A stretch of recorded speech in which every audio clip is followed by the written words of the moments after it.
If tomorrow starts without me, there's something you should know.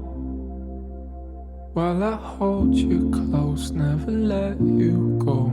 Hello and welcome to The Broken Pack, a podcast focused on giving adult survivors of sibling loss a platform to share their stories and to be heard, something that many sibling loss survivors state that they never have had.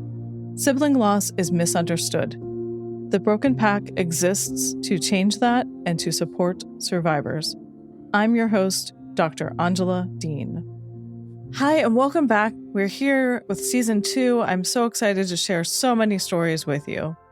In today's episode, I had the pleasure of talking with Nico Slate. He's a professor of history at Carnegie Mellon. I really enjoyed this conversation. It's a different perspective on sibling loss, as he has recently written a book that I highly recommend you read. It's called Brothers. I hope that you enjoy the episode as much as I enjoyed talking to him. You just never know.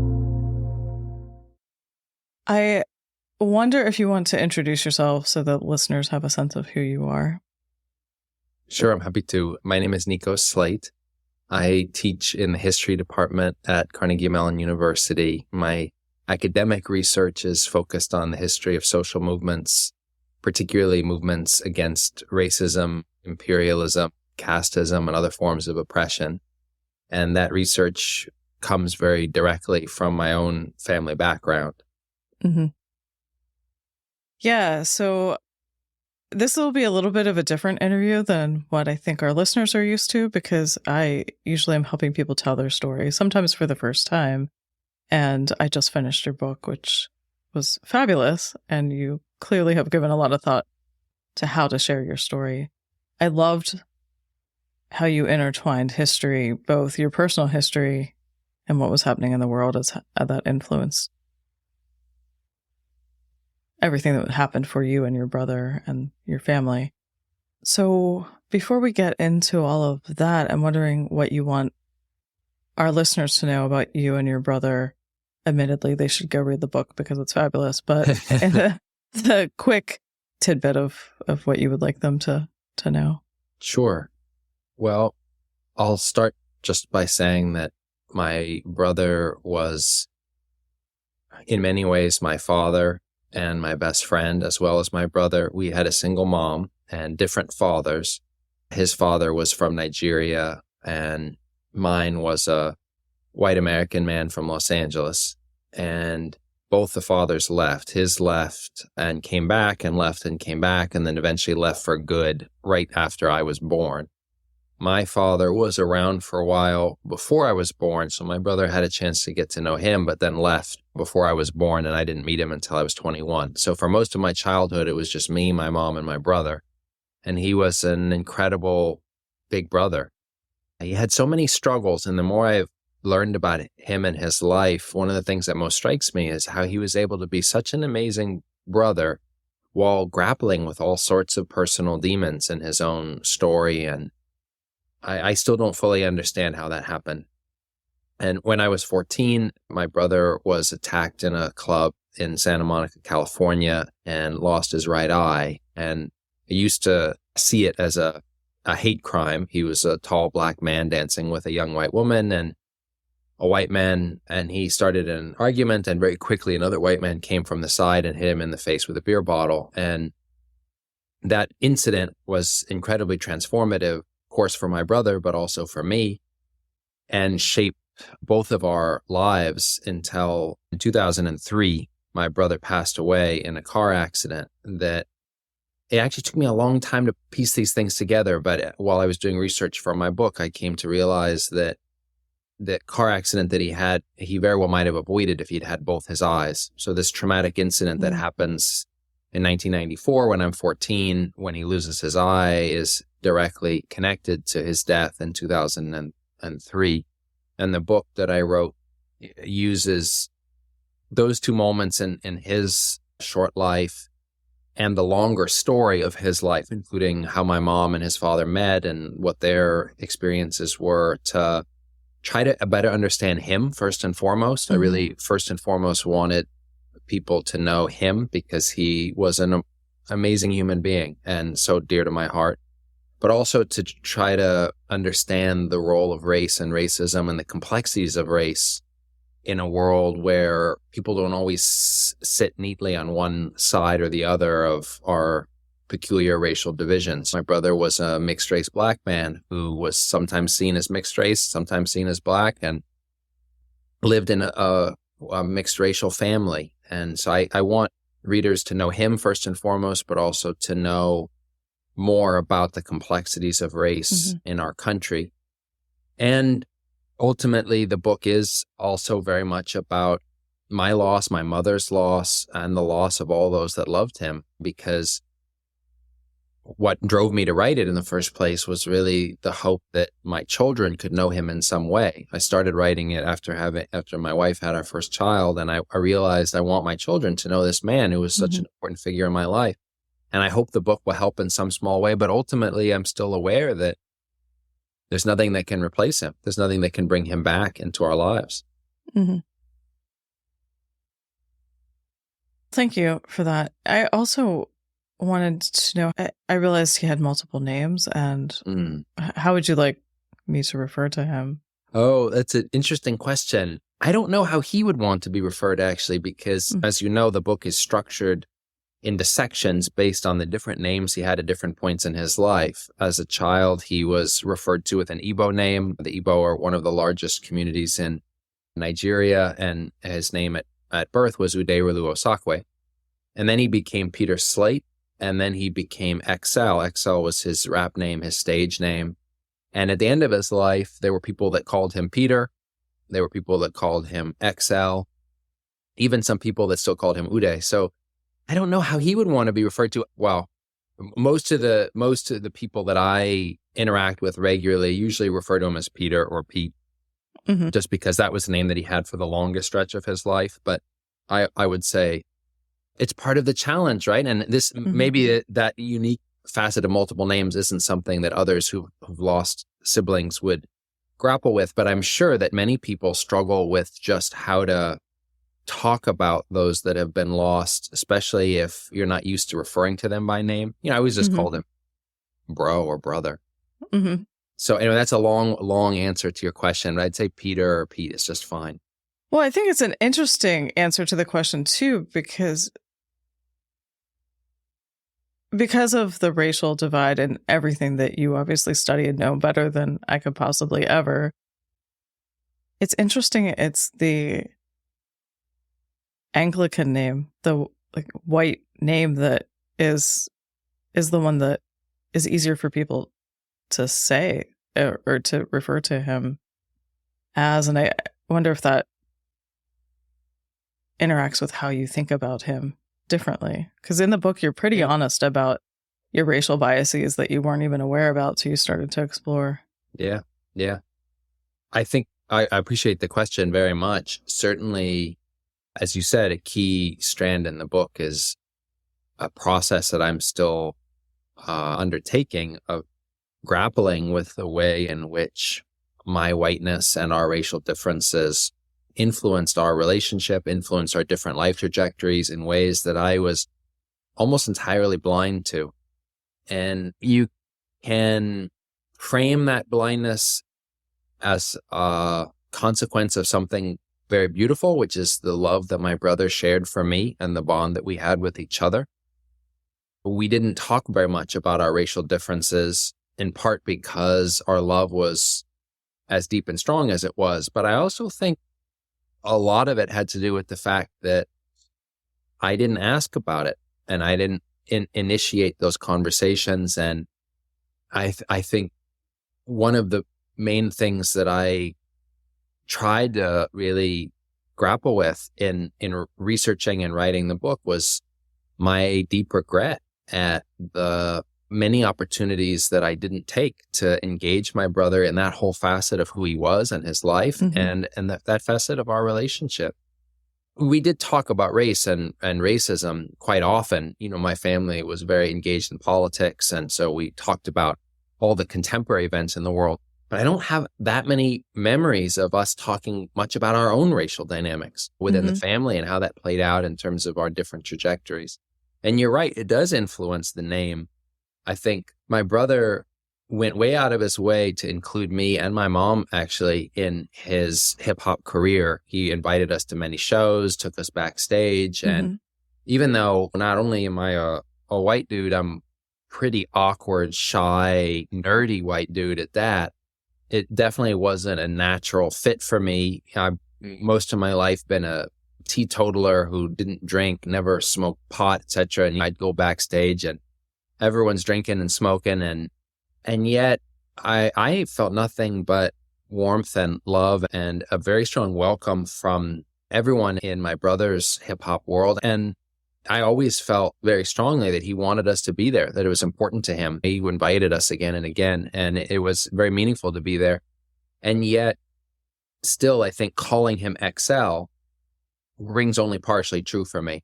And maybe part of that is my own disconnection from that world. In addition to the fact that for most of my life, that wasn't the name that I associated with him. It was also his stage name, right? Right. Yeah, so that tends to have a different relationship to the person than that. Yeah.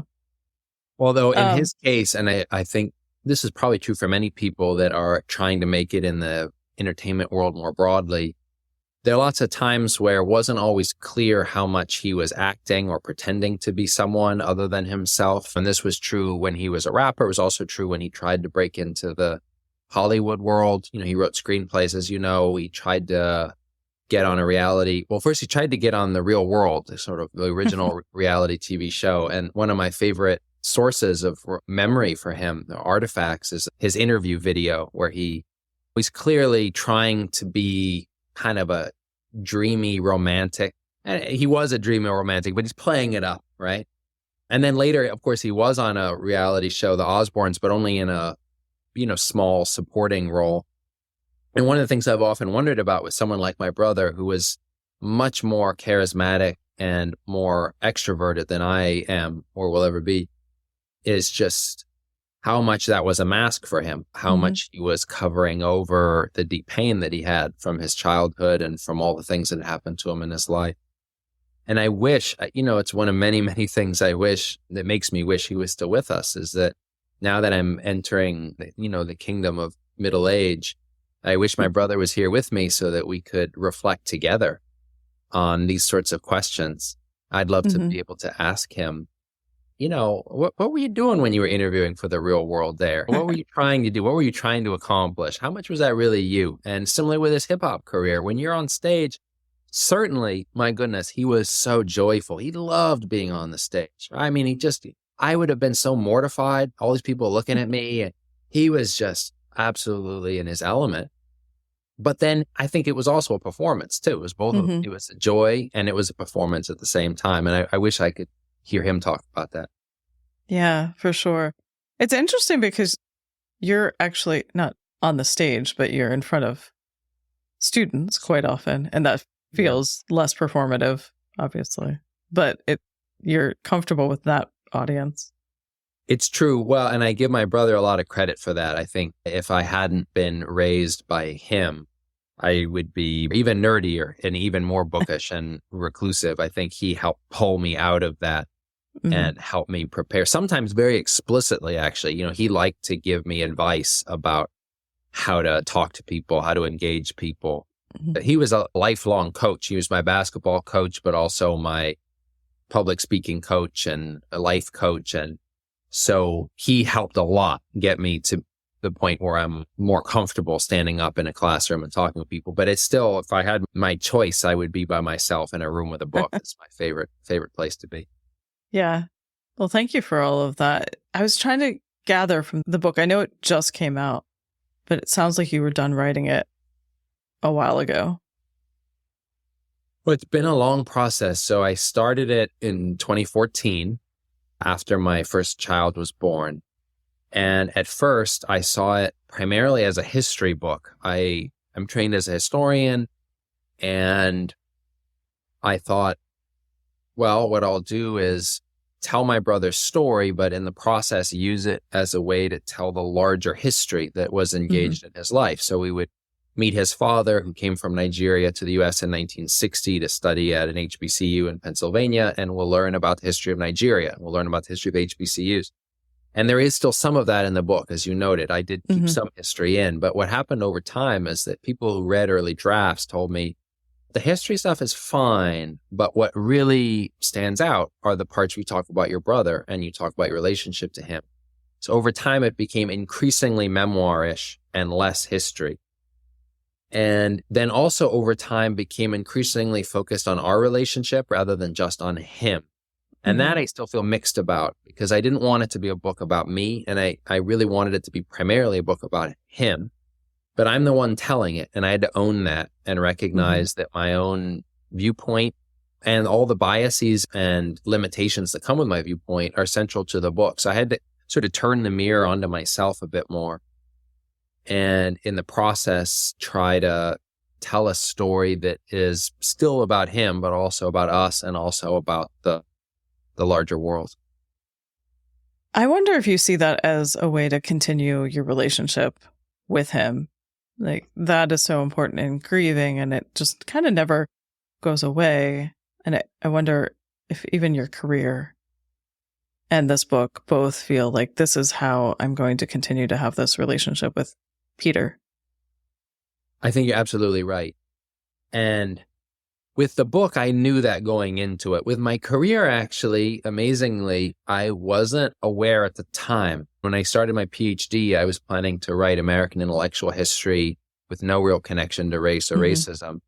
And in my first semester, ended up getting pulled into African American history.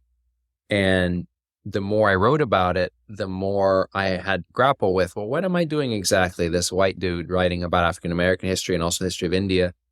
And it took me a little while, actually, to realize, well, of course, I'm in part processing my grief at the loss of my brother, and I'm trying to stay connected to him and his own stories and legacies. With the book, I knew going into it, yes, this is about me helping my kids know who my brother was, but this is also, for me, a chance to continue knowing him. And I like how you put it, to continue the relationship with him, although, and I'm sure you know this well, and many of those listening to this will know this well, that you can't really ever continue the relationship, right? Because you don't know what the other person will say. And this is something I grapple with all the time, where there are some moments in my life where I know what he would say. When something really beautiful happens or wonderful or something really tragic, I know how he would respond. But there are also lots of forks in the road. I don't know which way to turn when I would have called him and asked for his advice. And I can only guess. I can't know how he would respond. He was often very surprising. And that's one of many things I miss, is that I can't hear his voice when I engage him.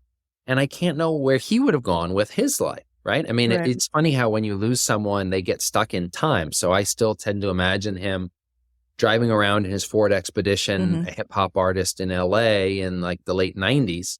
But who knows, maybe now he'd be living in a city in Spain writing poetry books. I mean, I don't know. I don't know where life would have taken him. He could have had a whole other life. Maybe he would have had kids by now. And so to answer your question, yes, absolutely. It is an effort to try to maintain the relationship, but it's also an effort that I know is ultimately bound to fail. Or it's just changed. Like, it's a different type of relationship because we have to have it with the essence of who that person was or is. You talked about this. I of course took some notes because I wanted, well, it was impressive, but also you mentioned this towards the end of the book, page 218, if you want to know where I'm referencing this from.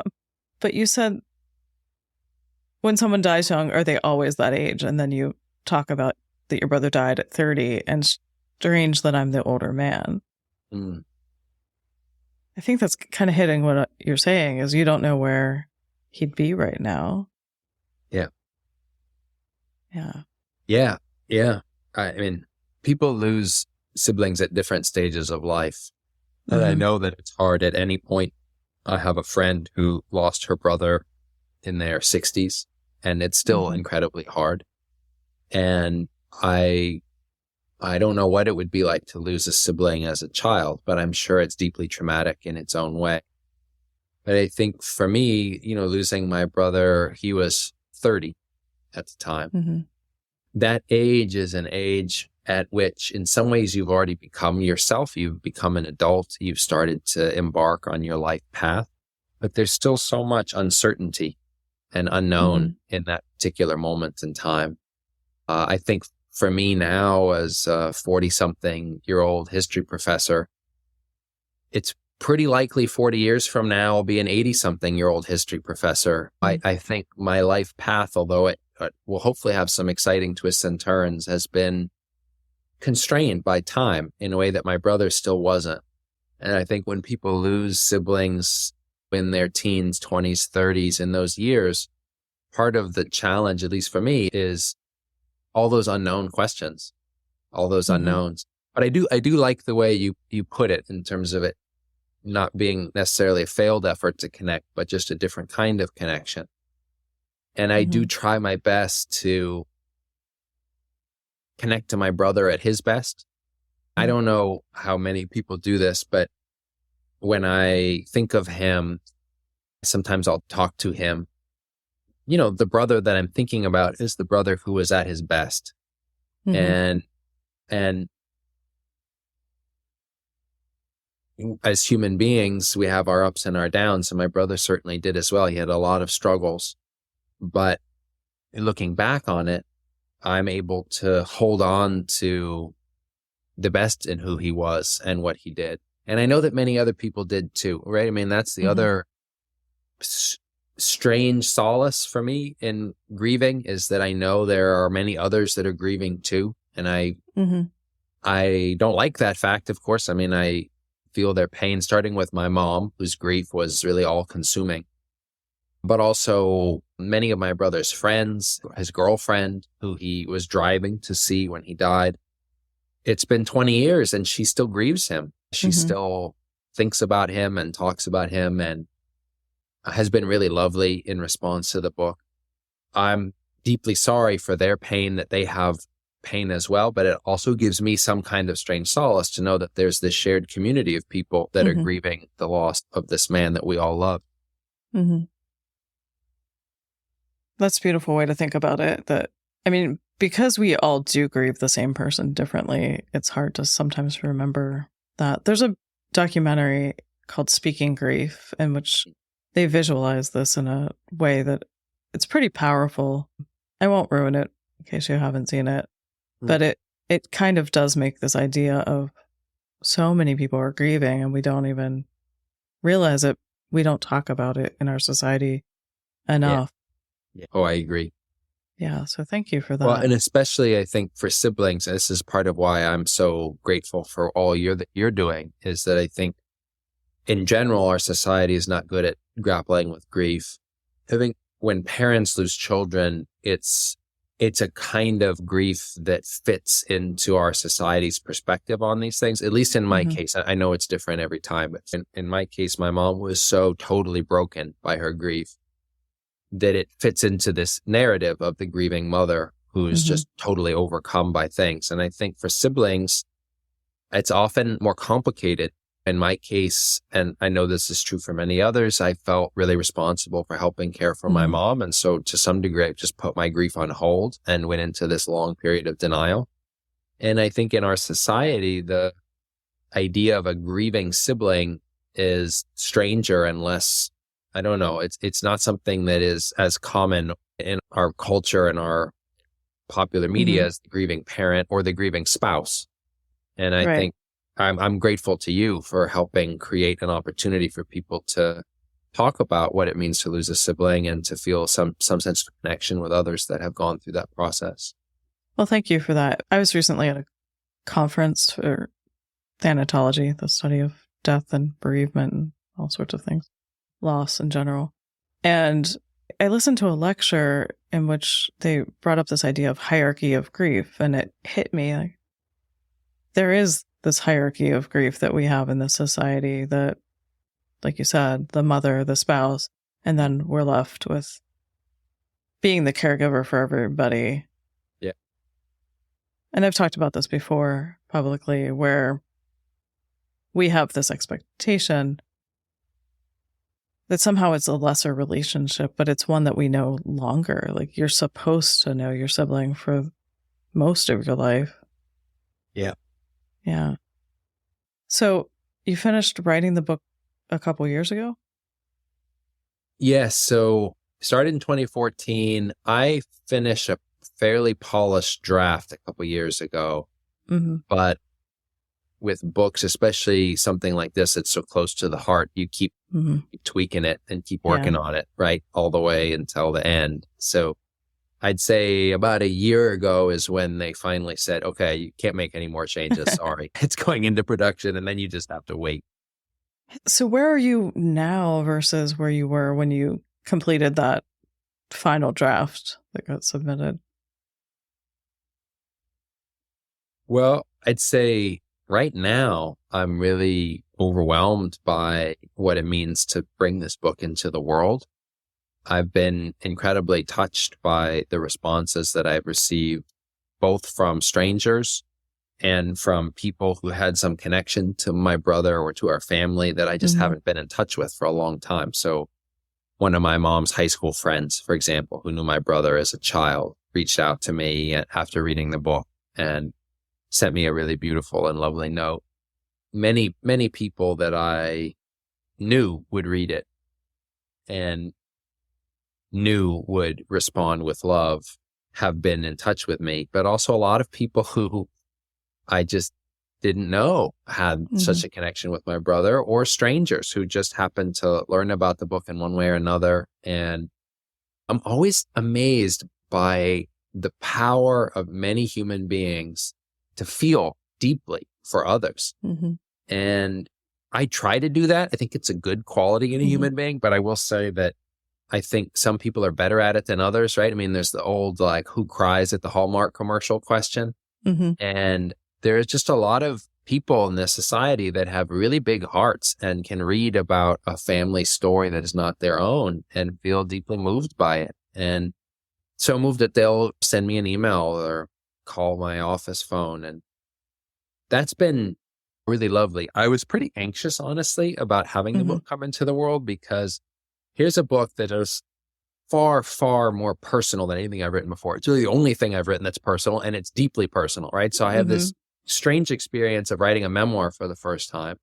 And then it just happens that the memoir is also about issues that in our society are incredibly divisive and controversial, particularly race and racism. And so I kind of was bracing myself for really negative responses from people that weren't that interested in engaging the human dimensions of the story, but just wanted to vent about their views on these racial issues. And I haven't gotten that yet. Now, maybe it'll come at some point.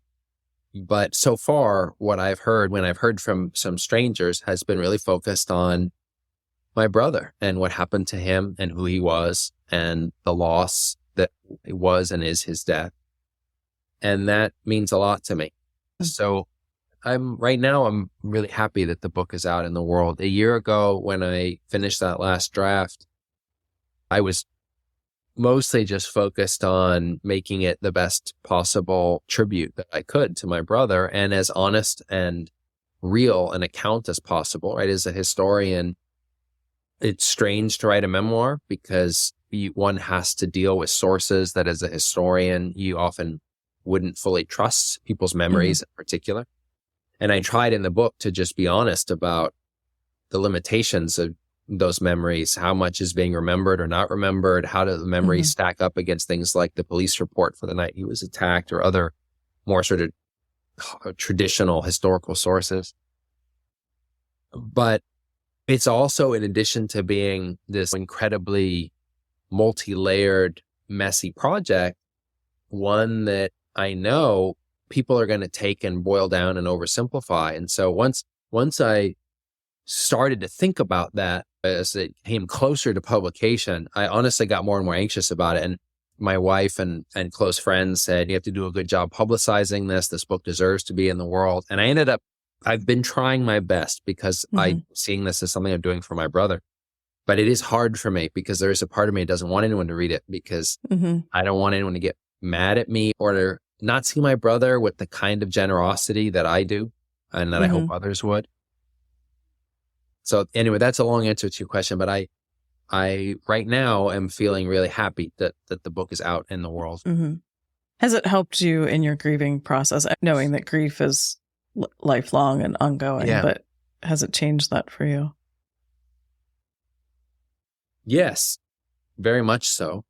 I don't honestly even know where to start. I'd say that, and this seems almost impossible, but I think it is true that somehow I would say I think I'm still cutting through the denial that I went into when my brother died. This July 4th, it'll be 20 years since he died. And I still don't think I've fully emotionally grappled with that loss, but I have gotten closer than I did before I had started the book.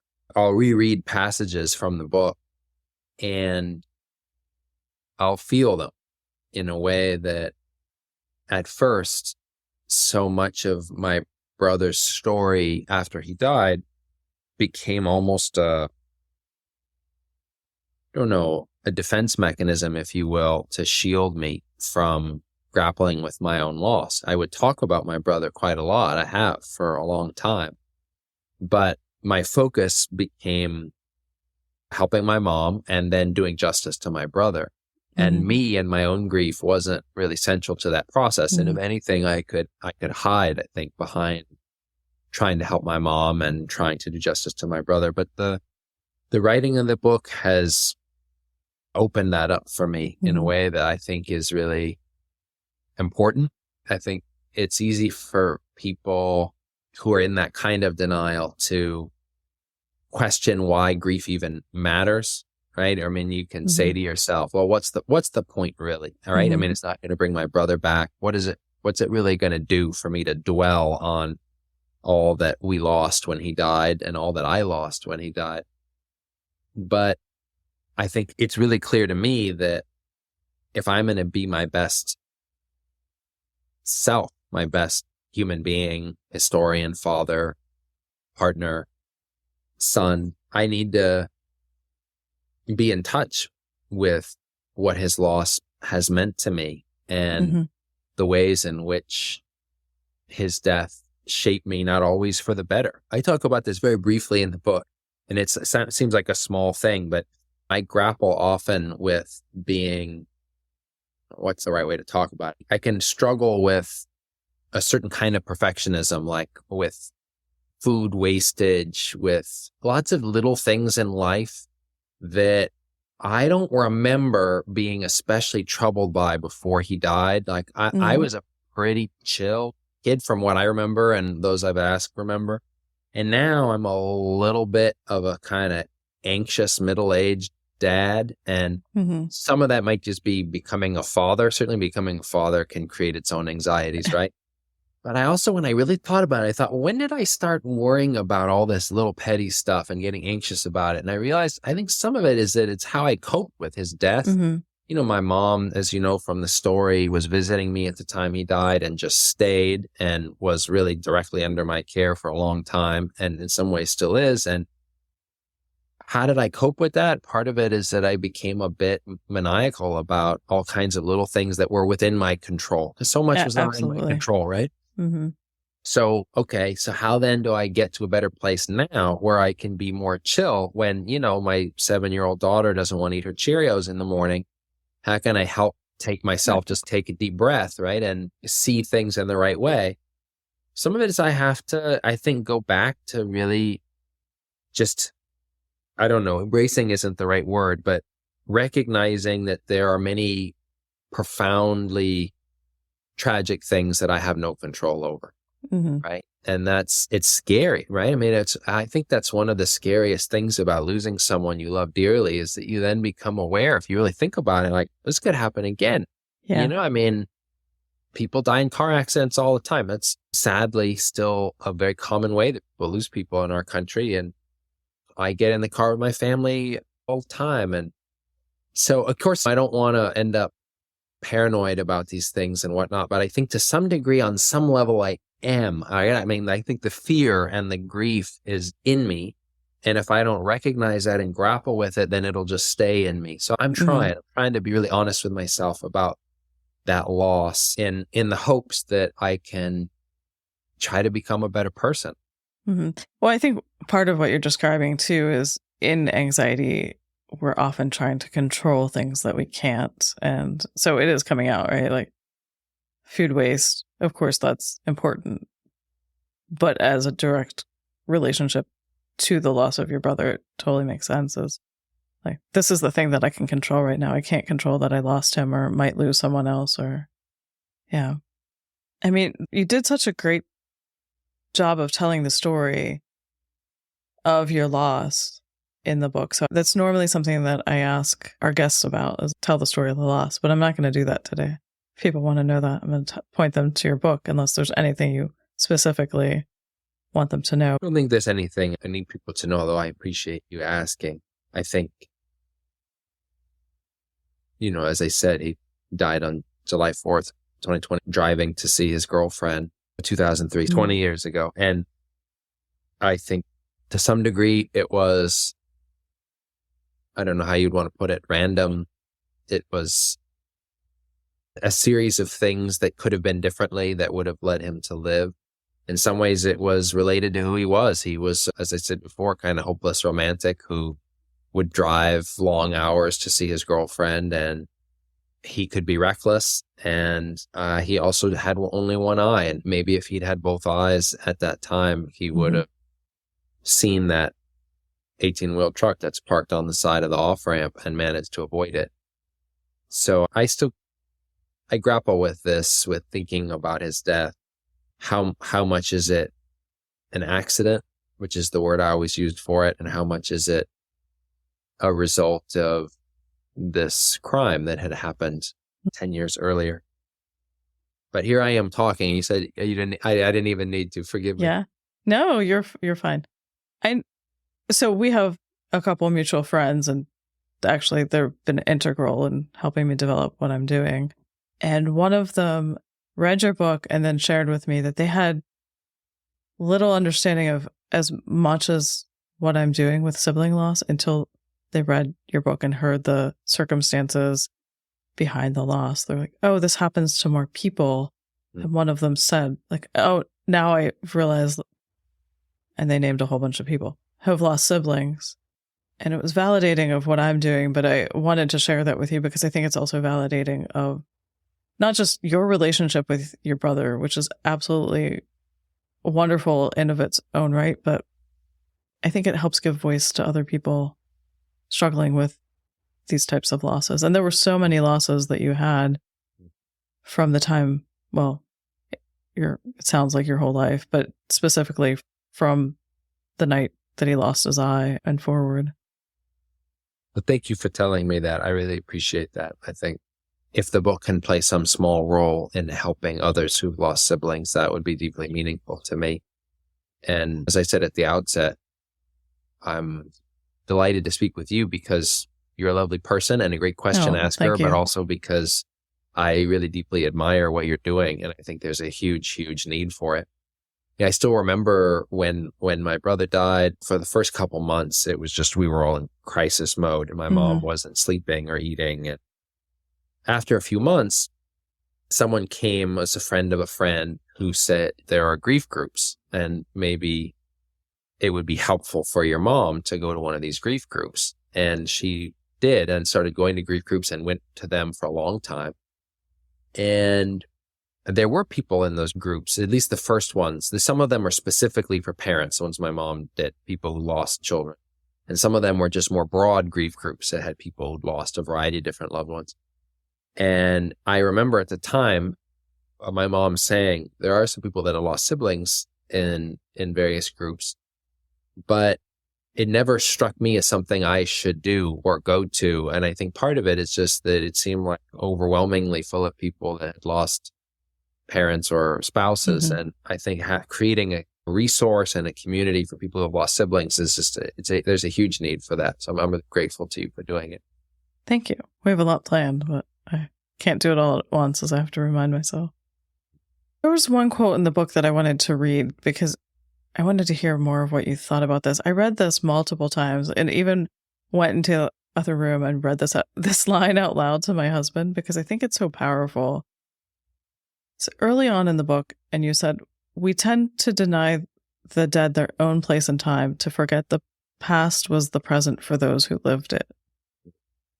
I think that speaks to something you were saying earlier, that we think of them how they were then, not how they would be now. But I wanted to hear more about what you had to say about that. Well, thank you.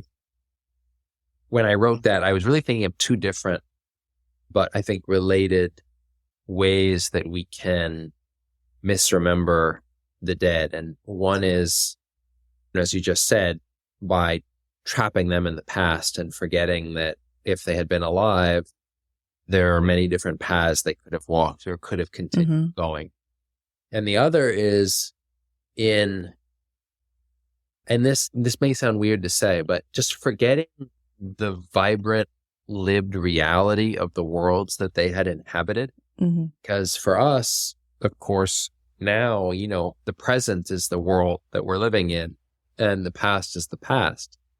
But one of the things that I have tried to do as a historian, but actually writing this book about my brother, taking off my historian's hat to some degree and really inhabiting the challenge of telling a story about someone that you love dearly, one of the things that really struck me is that I really wanted to try to somehow really, really pay respect, pay homage to the life that my brother had lived, and not as some kind of thin, one-dimensional story, but to try to imagine what it was like to be in his shoes when he was up on that stage in Vegas opening for Cypress Hill, or when he was in the hospital room after he lost his eye.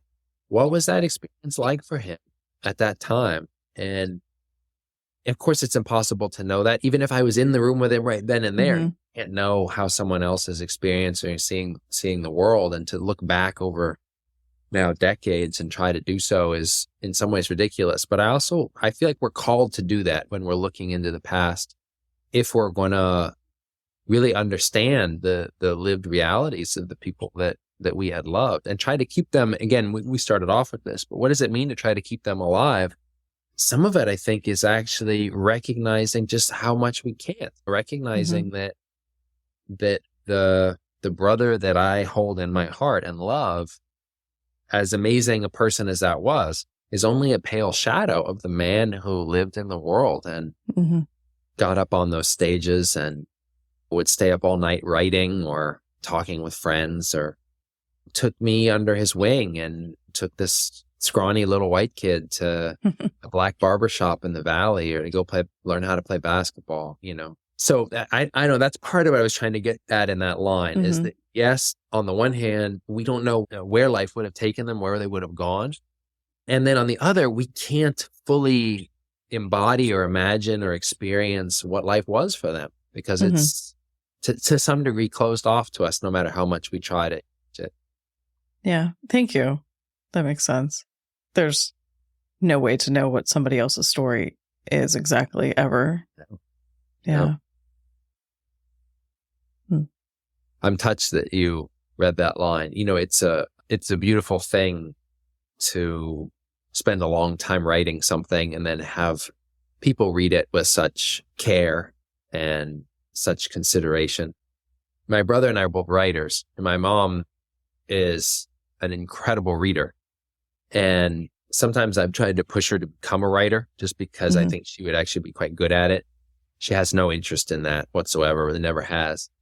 But at other times, I've been aware that in some ways my mom and the many people like her in the world actually are an even greater gift, and that we need incredible readers too, right? I mean, we always praise incredible writers, but someone who can read with their full mind and heart is a real gift. So anyway, for me as a writer, I'm touched, and I again wanted to say thank you for reading the book, because it means a lot to me to have it read in those ways. You're welcome. Thank you for writing it. Are there people that you are still getting support from, or people that you wish you were getting support from, even that you're not? That's a big question. I mean, my wife never met my brother. I wish that she had. They would have, I think, gotten along fabulously. but she's incredibly supportive and loving. And there are a lot of people in my life now, close friends, my wife's family, who are just deeply wonderful people who never had the chance to meet my brother, but in their love for me are extremely helpful. And then my brother's friends who loved him dearly and grieve him in their own ways are also very supportive of me and have been very supportive throughout this book process, as have my relatives, many of whom I interviewed for the book. I'd say, though, the biggest and most complicated figure in this story is my mom, who's a major presence in the book and a major presence in my life. And just as I said at the outset, my brother was my brother. In many, many ways, my mom was an amazing mom. She put all of her heart and soul into it in ways ultimately I think weren't even fully healthy, just because she really just had, she didn't have good luck with men. She chose a lot of troubled men and they were very difficult and then left. And when she was single, as she was for most of my childhood, she really just threw herself into her work and into us. And she was in many ways very wonderful and still is still very supportive of me. And increasingly has tried to create space for me to grieve as well. At first, for years, she was just too overcome by her own grief to be able to do much to be supportive of me or mine. And I think even now, it's hard for her to know exactly how to do that. And she's also at a point in her life where, although she still thinks about my brother all the time, I think she's not in good health, and she's old enough that she's started to just let go more generally. And sometimes that is hard for me because, well, for one thing, I want her to fight against the dying of the light and hold on as long as she can, but also I can still use her love and support. And so sometimes I have to remind her of that. But we have a good relationship in the sense that I can be very honest with her about these things. And I give her credit for that, actually. She modeled, when we were growing up, she really modeled openness and transparency in our home. My brother and my mom would fight quite often. He was a difficult teenager, and she had her failings as a parent, and they would battle, but they would always talk it out. I mean, they would talk for hours and hours and hours. I would fall asleep, and then the next day I'd realize they talked till 5 a.m, and they found their way through it. And my mom and I talk a lot, and I have told her many times, I need you too. And I can be very specific with trying to find ways to make our relationship balanced so that I still am a major caregiver for her. She's really needed that, especially as she's developed a lot of very challenging health problems and disabilities. And without my brother there, I'm her main source of support. But I also am trying to find ways that she can feel that she's also giving back to me. And one thing that has been quite joyful and healing for her is just me having children, because she's the kind of person, and I think this is true maybe for many people, but my mom really likes being a grandparent. I mean, that's just her bread and butter, and so that's been lovely to see her get so much meaning and joy from being a grandma, and she's a wonderful grandma. So that I think is beautiful. But I also think that the book is an opportunity for my mom and I to re-engage these things after many years of it being really the main thing that we were doing, right? I mean, her grief was her life for a while there. I think the book is a chance to come back to our grief together and from a different vantage point. So it's helped open that conversation up for you? It has. She's reading the book. She reads it very slowly, in part because she just struggles to read right now with eyesight and other issues, but she is reading it, and I'm glad. She's one of the main figures in it. And without her, it wouldn't have existed. So right. I'm glad that she's reading it. Yeah. I don't recommend reading it right before bed, as I did. It's a hard book. Yeah, especially the first chapter was, I was like, okay, this is what I'm doing before bed. Yeah. Yeah. Well, thank you for that. Before we wrap up, you shared a lot of these in the book, but are there any favorite memories that you want to share with our listeners? I'm happy to. I think the first memory of my brother's love that I share in the book is still one of my favorites. And maybe I'll tell you two actually that come from the earlier sections of the book. So the first one I chose to share, and I did so deliberately because I tried to think, what is really like the essence of who my brother was as a brother? And I came back to this memory. It's a very vivid memory for me when I was, I think about 7, if I remember correctly. The pizza delivery guy was mugged outside of our house. And I don't think I write about this in the book, but I remember the robbers threw his keys into this ivy strewn lawn. And so we all went outside with flashlights to try to help this guy find his car keys.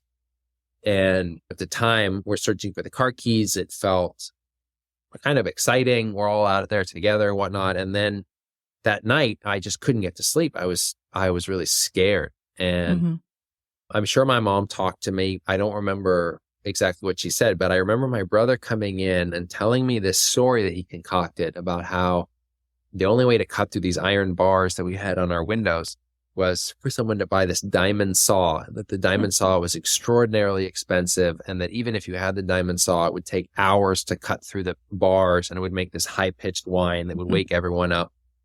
And this was the kind of thing he did. It was, I don't know how, I mean, he was probably like 14, 15 years old. How did he know that that's how you help a kid? You can't just tell a kid, like, you'll be fine, go to sleep. Right? You have to be specific, and you have to give them something to latch on to, right? Which worked beautifully for me at the time. I slept very well from then on. So anyway, that's one memory. And then the other one I put in there is another really vivid one for me was we went camping once, and there was this lake that had this hill that kind of overstretched the lake a bit. It couldn't have been that high, but I was a kid. It looked super, super high to me. And the other kids, older kids, were like jumping into the lake. And I was simultaneously interested in it, but quite mortified of it. And my brother, and this is something he did many times throughout my life, is he could read me like a book and knew, okay, he's scared. And he walked this middle ground, which I don't know how common this is, honestly, for our older siblings. I think some of it might have been that we had a pretty long age gap. Seems to me more parental anyway. But to be able to challenge a child without pushing too hard, he found that middle ground often. Not always. Sometimes he could push quite hard, but often he would find this middle ground. And he told me that if I wanted to jump, he would jump with me. But if I didn't want to, he would stay with, that he would be with me either way. And I just felt so loved. It was just this moment of feeling tremendously loved. And I don't remember, it's funny, the things you remember and don't remember. I don't remember if I jumped in the lake. I don't have a memory of it. And I figure if I did jump in, I'd probably remember that. But it's not a bad memory. Assuming I didn't jump, one would think, well, maybe I would feel ashamed or afraid. When I don't remember that at all. What I remember is feeling really loved and supported by my brother. Beautiful. And oddly, the one person that knows if you jumped or not can't tell you. So That's right. Well, yeah, that's right. That's right. Yeah.